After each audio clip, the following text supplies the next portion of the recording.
Question 1. Diagnostic techniques. Dr. Parker is reviewing a patient's colonoscopy report that reveals an abnormal mass located in the sigmoid colon.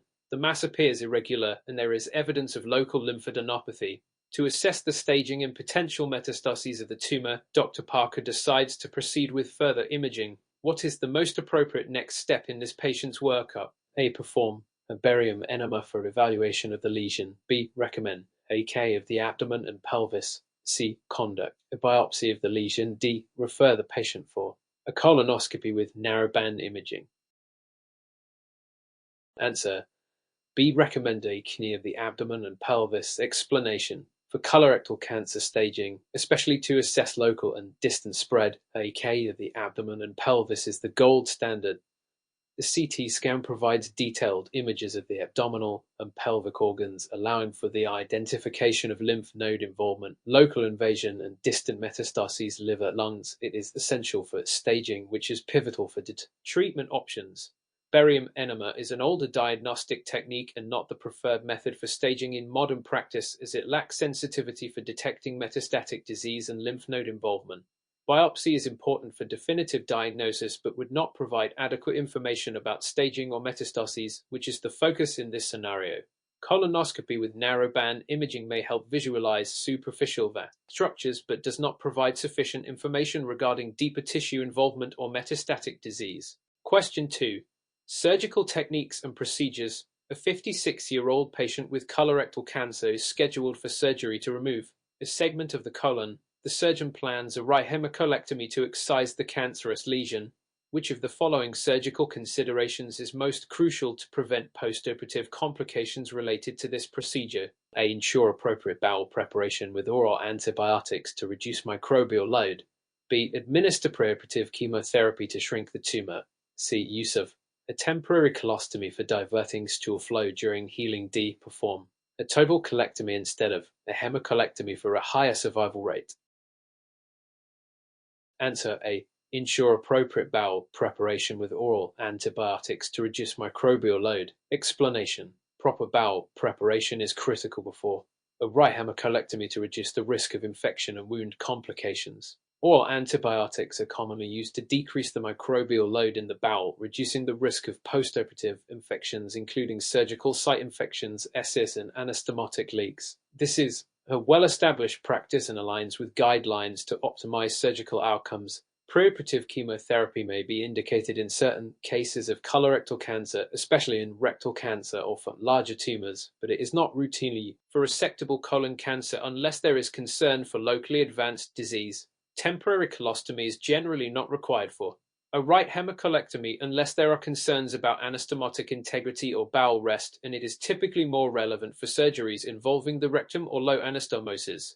Total colectomy is not typically performed for isolated right-sided colon cancer, as this is an unnecessary procedure that would increase morbidity without a survival benefit in cases of localized disease. Question 3. Scenario-based question. Post-operative care and complications. Mr. Thompson is recovering from a low anterior resection for rectal cancer. His surgery was successful and he is currently in the recovery unit. Post-operative day 2. Mr. Thompson complains of severe abdominal pain, fever, and a significant increase in his white blood cell count. His abdomen is distended and bowel sounds are absent. The surgeon suspect anastomotic leak. What is the most appropriate next step in the management of Mr. Thompson's condition? A. Start broad-spectrum intravenous antibiotics and monitor closely for signs of sepsis. B. Perform an urgent contrast-enhanced CT scan to assess the presence of a leak. C. Immediately prepare the patient for reoperation to repair the anastomotic leak. D. Administer intravenous fluids and observe for 24 hours before considering further interventions. Answer. B. Perform an urgent contrast-enhanced CT scan to assess the presence of a leak. Explanation. The most appropriate next step in the management of suspected anastomotic leak is to perform a contrast-enhanced CT scan. This imaging modality is the most sensitive way to confirm the presence of a leak and identify the location and extent of any associated complications, e.g. abscess formation. The CT scan helps guide the management plan, whether it involves percutaneous drainage or reoperation. Broad-spectrum antibiotics are important in the management of suspected infection, but imaging is needed to confirm the diagnosis and assess the severity of the leak before deciding on treatment. Immediate reoperation should not be the first course of action without confirming the diagnosis via imaging. Reoperation is for patients with large, clinically significant leaks or those who are unstable and not responding to conservative management. Intravenous fluids and observation are not sufficient in the case of a suspected anastomotic leak, as delaying intervention can lead to further complications, including sepsis or peritonitis. Prompt imaging and subsequent management are critical. Question 4. Colon and rectal anatomy. A 45-year-old male presents with unexplained weight loss, intermittent abdominal pain, and altered bowel habits. Upon physical examination, a palpable mass is detected in the lower abdomen. Imaging studies reveal a mass located in the rectosigmoid junction, and the biopsy confirms the presence of adenocarcinoma. The surgeon decides to proceed with a low anterior resection (LA). During the procedure, the surgeon encounters significant anatomical variations in the mesorectal fascia and vascular structures. What is the most important anatomical feature the surgeon needs to identify and preserve during this surgery to ensure proper and minimize complications? A. The left colic artery and vein. B. The peritoneal reflection. C. The autonomic nerves within the mesorectum. D. The iliac vessels and their branches. Answer: C. The autonomic nerves within the mesorectum. Explanation: the most important anatomical feature to preserve during a low anterior resection (LA) is the autonomic nerves within the mesorectum, including the hypogastric nerve and pelvic splanchnic nerves. These nerves play a crucial role in controlling bowel function, including peristalsis and sphincter tone. Injury to these nerves during rectal surgery can result in significant complications such as fecal incontinence and sexual dysfunction. Preserving the mesorectal fascia and these nerves is critical for both functional and oncological outcomes. The left colic artery and vein are important vessels to manage during colon resections, but they are less relevant in the context of a low anterior resection focused on rectal cancer. The peritoneal reflex is important for understanding the surgical approach, but does not have the same functional relevance in the postoperative recovery of bowel function as the autonomic nerves.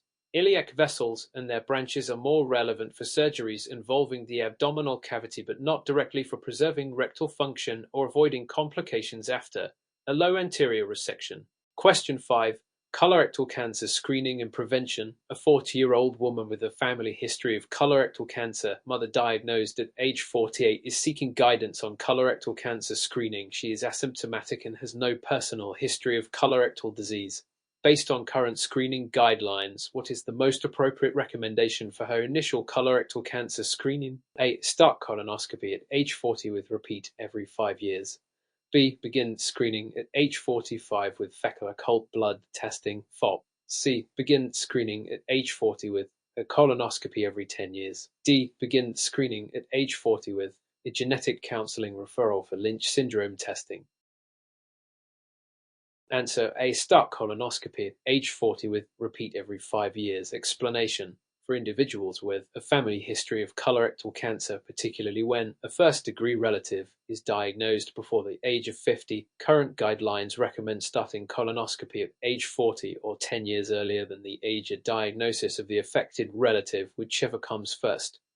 Given that her mother was diagnosed at 48, screening begin at age 40 and continue every 5 years, as the risk of colorectal cancer is high due to her family history.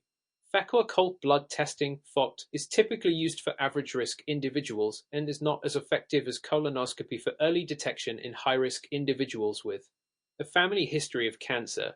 Colonoscopy every 10 years is recommended for average-risk individuals at age 45, not for high-risk patients. This one, genetic counseling for Lynch syndrome testing may be appropriate for families with multiple members affected by colorectal cancer at a young age, but routine referral is not indicated for this patient unless there are additional family members with early-onset cancer or other signs of a hereditary syndrome. Question 6. Surgical techniques and procedures. A 63-year-old patient with rectal cancer is scheduled for total mesorectal excision (TME) as part of their surgical treatment plan. The surgeon prepares to perform the procedure but notes the presence of locally advanced disease with possible involvement of the perirectal lymph nodes. The surgeon is considering whether to use neoadjuvant therapy before surgery Which of the following is the prime goal of neoadjuvant therapy in this patient's case? A. To increase the tumor size for easier resection. B. To improve survival by eliminating micrometastatic disease. C. To reduce the tumor size, improving the chances of sphincter preservation. D. To prevent tumor recurrence by enhancing immune response. Answer: C. To reduce the tumor size, improving the chances of sphincter preservation. Explanation: the primary goal of neoadjuvant therapy in rectal cancer, especially when dealing with locally advanced disease, is to reduce the tumor size and improve the chances of sphincter preservation. Neoadjuvant chemoradiation therapy is typically used to shrink the tumor before surgery, allowing for better surgical outcomes and the possibility of avoiding a colostomy. Increasing the tumor size is not a goal of neoadjuvant therapy and would be counterproductive. Improving survival by eliminating micrometastatic disease is a secondary benefit of neoadjuvant therapy, but the focus is more on tumor shrinkage and resectability. Enhancing immune response is not the primary mechanism of action for neoadjuvant chemoradiation in rectal cancer, although immune modulation could be a research area in future therapies. Question 7. Anorectal disorders. A 50-year-old male presents with complaints of pain, bleeding, and itching in the anal area. He reports that the symptoms have worsened over the past few months, and he has noticed a prolapsed tissue mass that is visible around the anus during bowel movements. After a thorough examination, the diagnosis of grade 3 hemorrhoids is made. What is the most appropriate initial treatment for this patient? A. Schedule a hemorrhoidectomy for definitive treatment. B. Recommend lifestyle modifications, including increased fiber intake and sitz baths. C. Prescribe topical corticosteroids and analgesics for immediate symptom relief. D. Perform a rubber band ligation to remove the hemorrhoidal tissue. Answer: B. Recommend lifestyle modifications, including increased fiber intake and sitz baths. Explanation: for patients with grade 3 hemorrhoids, conservative management is often the first line of treatment. This includes lifestyle modifications such as increasing fiber intake to prevent constipation, using stool softeners, and incorporating sitz baths for pain relief. These measures can help reduce symptoms and prevent progression. Hemorrhoidectomy is a more invasive option and is typically reserved for grade 4 hemorrhoids or when conservative management fails. Topical corticosteroids may provide short-term symptom relief but are not the definitive treatment for hemorrhoidal disease, especially for long-term management. Rubber band ligation is an effective treatment for grade 2 and grade 3 hemorrhoids, but it is not typically the first-line treatment, especially when conservative measures in attempted year. Question 8. Postoperative care and complications. The 72-year-old woman undergoes a right hemicolectomy for colon cancer.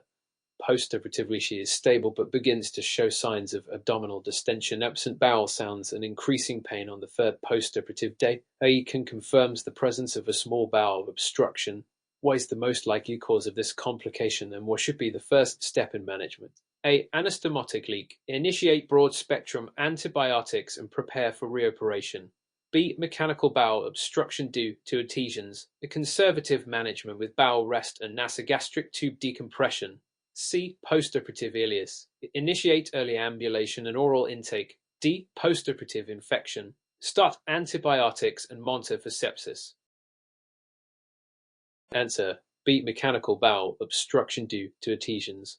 A conservative management with bowel rest and nasogastric tube decompression. Explanation: the most likely cause of abdominal distension and absent bowel sounds after a right hemicolectomy is mechanical bowel obstruction due to postoperative adhesions. This is a common complication after abdominal surgery. Conservative management with bowel rest and a nasogastric tube for decompression is initial approach, allowing time for the obstruction to resolve spontaneously. Anastomotic leak typically presents with fever, elevated white blood cell count, and signs of peritonitis, which are not indicated in this case. Postoperative ileus presents with similar symptoms, but is generally self-limited and resolves with early ambulation and gradual reintroduction of oral intake. This patient's findings are more consistent with a mechanical obstruction. Postoperative infection would present with systemic signs of infection, so fever and sepsis, which are not the predominant issues here. Question 9. Pelvic floor disorders. A 68-year-old woman presents with complaints of fecal incontinence. She reports that she has had increasing difficulty controlling bowel movements over the last 6 months, especially after bowel surgery for rectal cancer. Her symptoms have worsened and she now experiences leakage even with minimal urge. After completing her evaluation, which of the following is the most appropriate next step in managing her condition? A. Recommend biofeedback therapy to improve sphincter control. B. Advise a high-fiber diet and stool softeners to reduce incontinence. C. Schedule a colostomy for definitive management. D. Prescribe oral medications to control bowel motility. Answer 8. Recommend biofeedback therapy to improve sphincter control. Explanation. The first-line treatment for fecal incontinence after rectal cancer surgery is typically biofeedback therapy, which helps retrain the anal sphincter muscles and improve sphincter control. Biofeedback is a non-invasive, effective therapy for patients who experience incontinence due to weakened or poorly coordinated anal sphincter function. A high-fiber diet and softeners are important for managing bowel movements but do not specifically address sphincter control or improve incontinence. Colostomy is a last resort option for severe incontinence that does not respond to conservative management. Oral medications to control bowel motility are not typically used to manage fecal incontinence and would not address the underlying sphincter dysfunction. Question 10. Gallbladder disease. A 52-year-old male presents with severe right upper quadrant abdominal pain, fever, and jaundice. Laboratory tests reveal an elevated white blood cell count and liver enzymes. An abdominal ultrasound shows a dilated common bile duct. Oikun confirms the presence of gallstones in the common bile duct. What is the most appropriate next step in management? A. Begin intravenous antibiotics and schedule an urgent cholecystectomy.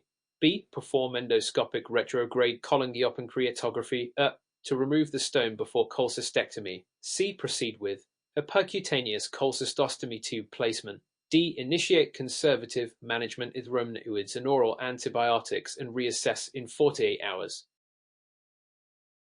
Answer. B. Perform endoscopic retrograde cholangioppancreatography to remove the stone before cholecystectomy. Explanation. This patient likely has cholangitis, a serious complication of gallstone obstruction in the bile duct, which can lead to infection and liver damage. The best management involves to remove the stone and decompress the bile duct. Afterward, the patient should undergo cholecystectomy to prevent recurrence of the issue. Cholecystectomy alone is not enough in this case because the bile duct obstruction needs to be relieved first to prevent further complications. Percutaneous cholecystostomy may be used in patients who are not candidates for surgery, but it's not first line for gallstone-related cholangitis. Conservative management with antibiotics and observation is inappropriate for this patient with suspected acute cholangitis, life-threatening condition. Question 11. Inflammatory bowel disease. A 26-year-old woman presents with chronic diarrhea, weight loss, and abdominal pain for the past year. She has a family history of ulcerative colitis. Colonoscopy reveals continuous inflammation of the colon with ulceration and pseudopolyps. Based on her presentation, what is the most likely diagnosis? A. Crohn's disease. B. Ulcerative colitis. C. Irritable bowel syndrome. D. Infectious colitis. Answer. B. Ulcerative colitis. Explanation. The patient's symptoms, chronic diarrhea, weight loss, and abdominal pain, combined with the findings of continuous colon inflammation on colonoscopy suggest ulcerative colitis, which primarily affects the colon and rectum. The presence of ulcerations and pseudopolyps is typical in ulcerative colitis. Crohn's disease typically presents with discontinuous lesions, and it can affect any part of the gastrointestinal tract, not just the colon. Irritable bowel syndrome (IBS) is characterized by functional bowel disturbances without inflammation or structural changes seen on colonoscopy. Infectious colitis would show more acute symptoms and might present with specific pathogens on stool testing or in a setting of an outbreak. Question 12. Hepatitis management.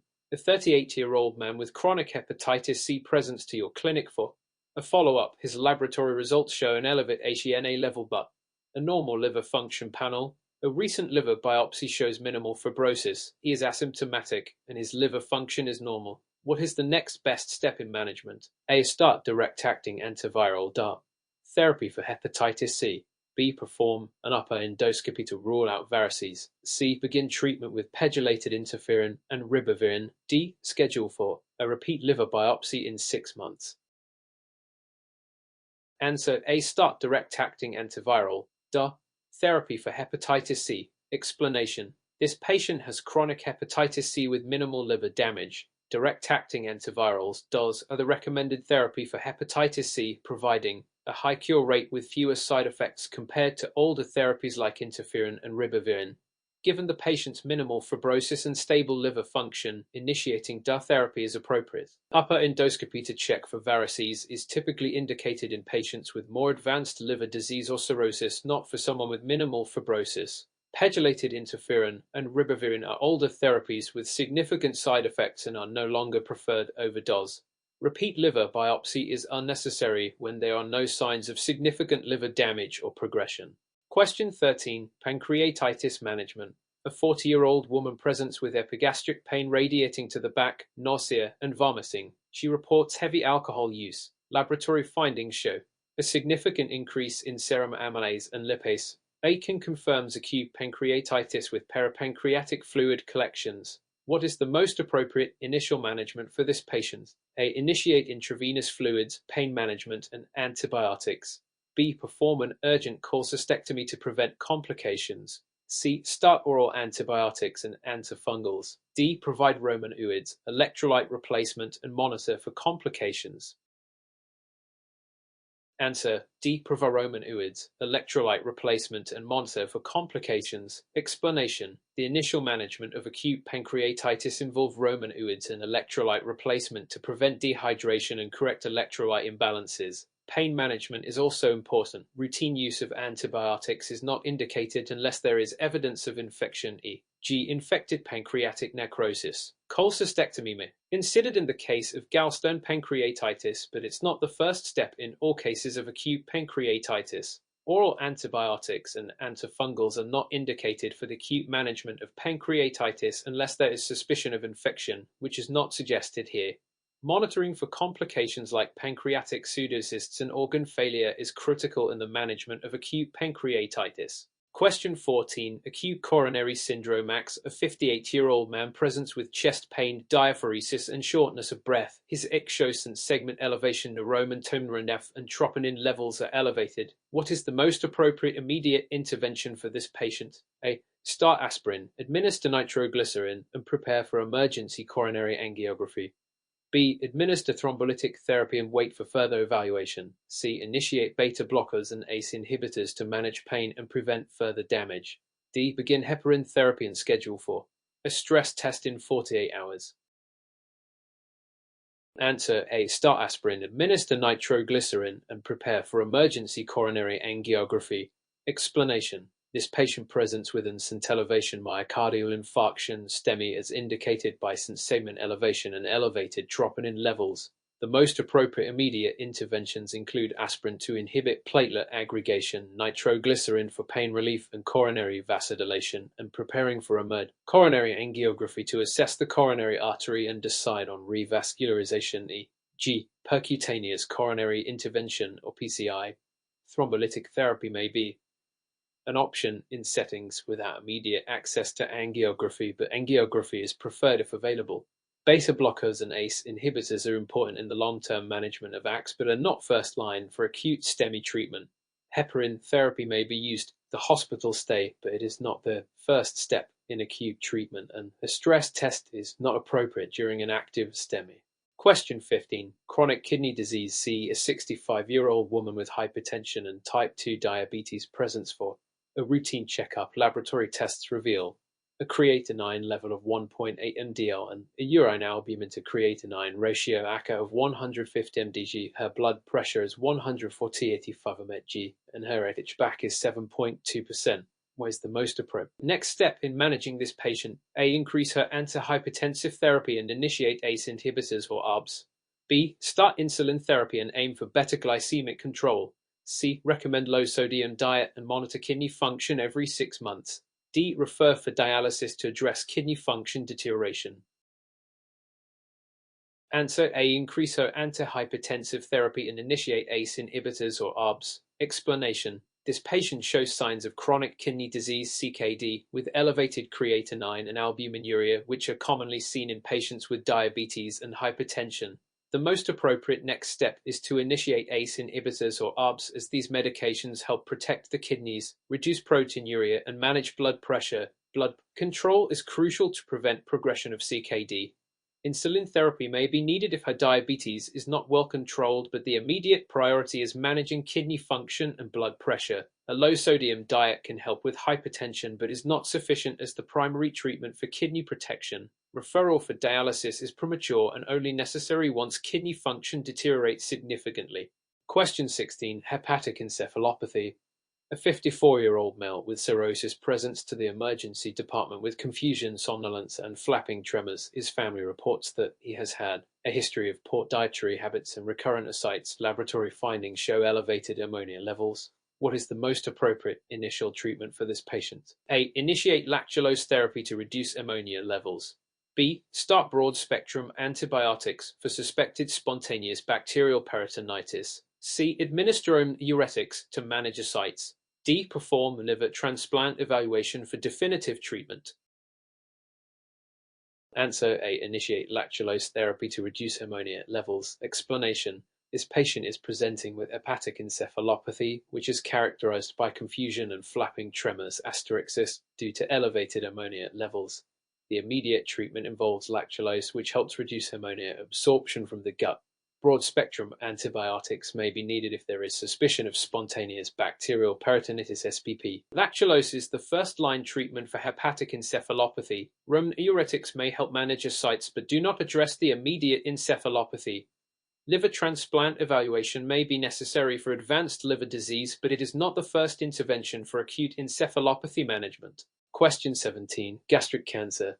A 60-year-old woman presents with early satiety, epigastric discomfort, and unexplained weight loss. She has a history of gastritis. Endoscopy reveals an ulcerated mass in the antrum of the stomach. Biopsy shows adenocarcinoma. What is the most appropriate next step in staging and management? A. Perform CT scan of the abdomen and pelvis for metastatic disease evaluation. B. Schedule for total gastrectomy. C. Administer neoadjuvant chemotherapy before surgical resection. D. Start H. pylori eradication therapy and reassess in 6 months. Answer A. Perform CT scan of the abdomen and pelvis for metastatic disease evaluation. Explanation. Before proceeding with surgery, it is essential to stage the gastric cancer to assess for metastatic disease and determine the extent of the tumor spread. AK of the abdomen and pelvis is typically used to evaluate for local or distant metastases, including to the liver, lymph nodes, or peritoneum. Once staging is complete, treatment decisions be made. Total gastrectomy may be an option if the tumor is localized and there are no signs of metastases, but staging is required beforehand. Neoadjuvant chemotherapy is commonly used for patients with more advanced gastric cancer or those who may benefit from shrinking the tumor before surgery. H. pylori eradication therapy is not appropriate here, as the patient has already been diagnosed with gastric adenocarcinoma and not just gastritis. Although H. pylori infection is a risk factor for gastric cancer, eradication is not the appropriate therapy for an established malignancy. Question 18. Acute stroke management. A 72-year-old man presents to the emergency department with sudden onset left-sided weakness and slurred speech. He is noted to have a blood pressure of 109 to 100 Hg, and a T-scan of the brain shows no hemorrhage. What is the most appropriate next step in management? A. Administer OPA, tissue plasminogen activator for thrombolysis. B. Begin antihypertensive therapy to lower blood pressure. C. Perform angiography to assess for large vessel occlusion. D. Start aspirin and monitor the patient for 24 hours. Answer A. Administer EPA, tissue plasminogen activator for thrombolysis. Explanation. This patient is presenting with symptoms of an ischemic stroke, sudden onset left-sided weakness, and slurred speech. Given that the CT scan does not show hemorrhage, TPA is appropriate for the treatment of ischemic stroke within the first 4.5 hours from symptom onset. Thrombolysis with TPA helps break up the clot obstructing blood flow. The brain, improving outcomes if administered promptly. Antihypertensive therapy is not the first intervention in the acute setting. Blood pressure can be managed later, but lowering it too quickly could worsen perfusion to the brain. CT angiography may be useful in assessing for large vessel occlusion, but the first step should be administering TPA if the patient is eligible. Aspirin is often used in the management of stroke post-acute phase, but EPA is the priority in this acute setting. Question 19. Sepsis management. A 65-year-old woman with diabetes and hypertension presents to the emergency department with fever, chills, and hypotension. She has urinary retention and a positive urine culture for E. coli. Her blood pressure is 90/60 mHg and her lactate level is 4.5 mol. What is the most appropriate next step in management? A. Administer intravenous fluids and start broad-spectrum antibiotics. B. Begin intravenous fluids and schedule for renal dialysis. C. Start epinephrine and vasopressors to treat hypotension. D. Initiate oral antibiotics and reassess in 24 hours. Answer A. Administer intravenous fluids and start broad-spectrum antibiotics. Explanation.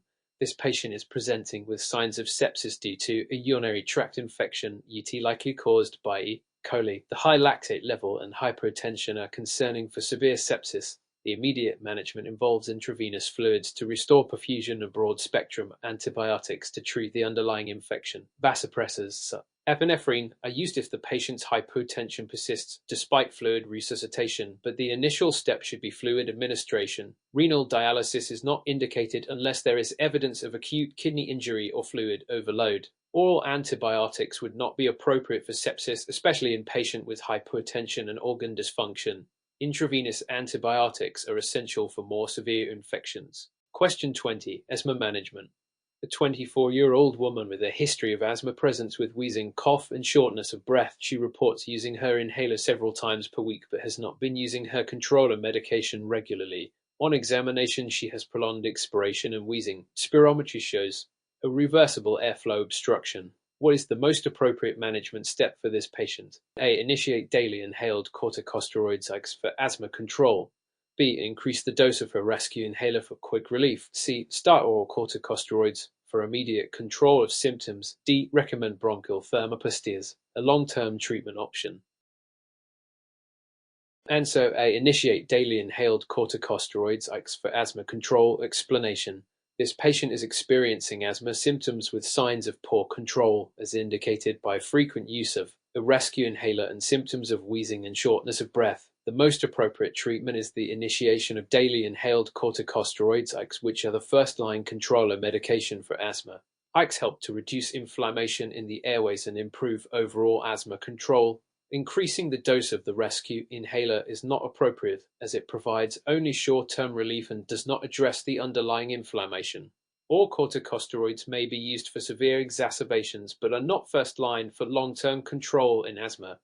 Bronchial thermoplasties, a procedure used for severe, uncontrolled asthma in select cases, but it is not first-line treatment and is typically considered when other medications fail. Question 21. Hypothyroidism. A 45-year-old woman presents with nervousness, weight loss, palpitations, and heat intolerance. On examination, her pulse rate is 110 beats per minute and she has a goiter. Laboratory tests reveal low TH and high free T levels. What is the most likely diagnosis? A. Graves' disease. B. Hashimoto's thyroiditis. C. Subclinical hypothyroidism. D. Toxic multinodular goiter.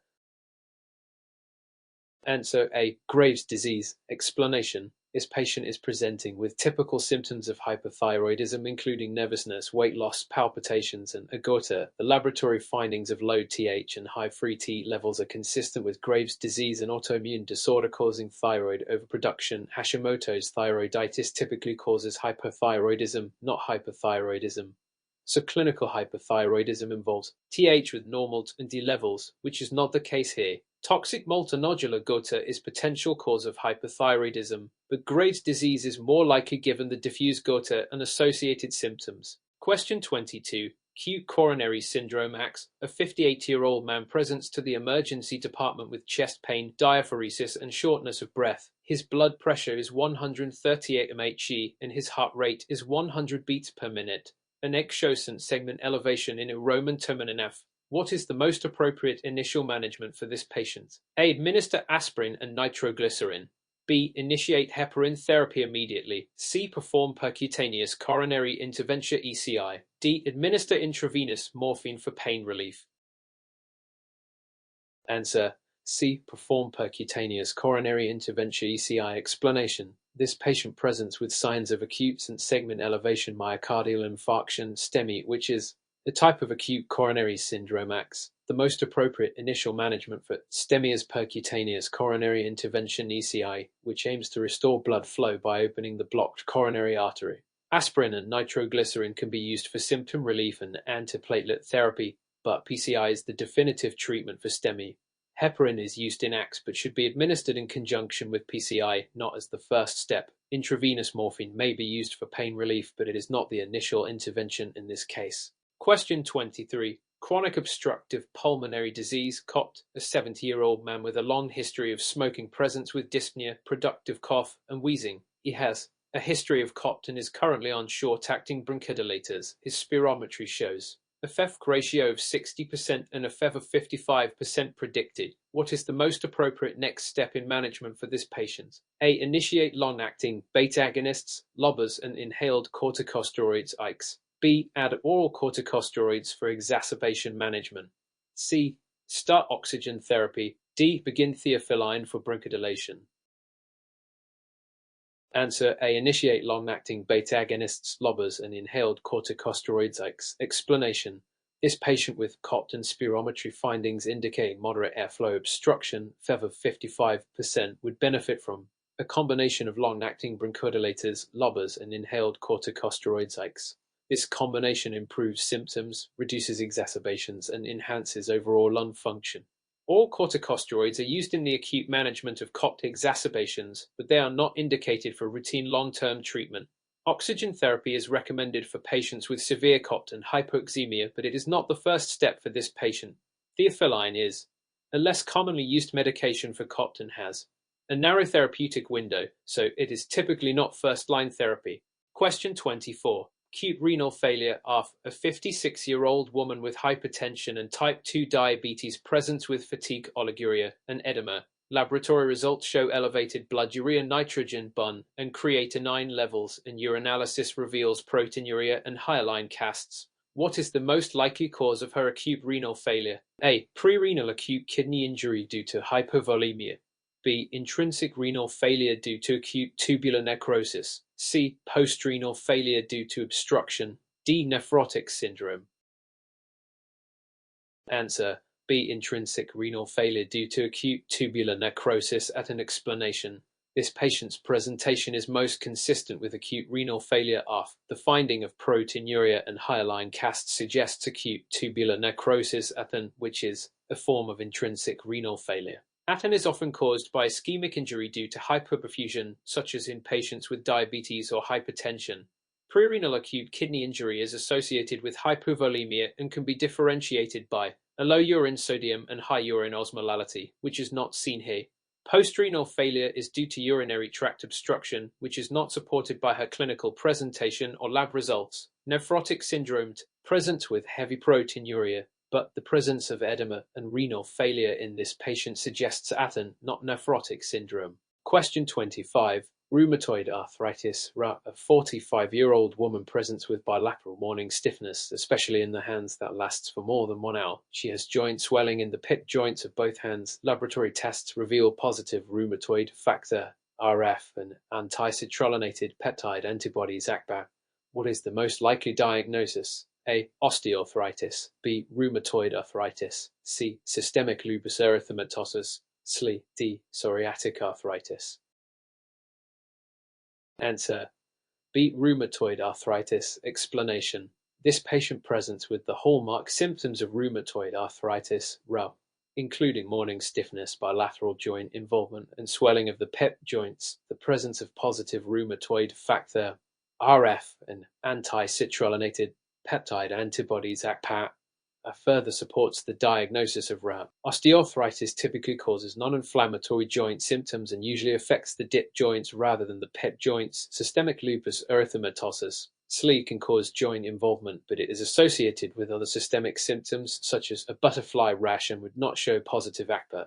Psoriatic arthritis can cause joint symptoms, but it is typically associated with psoriasis and dactylitis, which is not seen in this patient. Question 26. Hypertension management.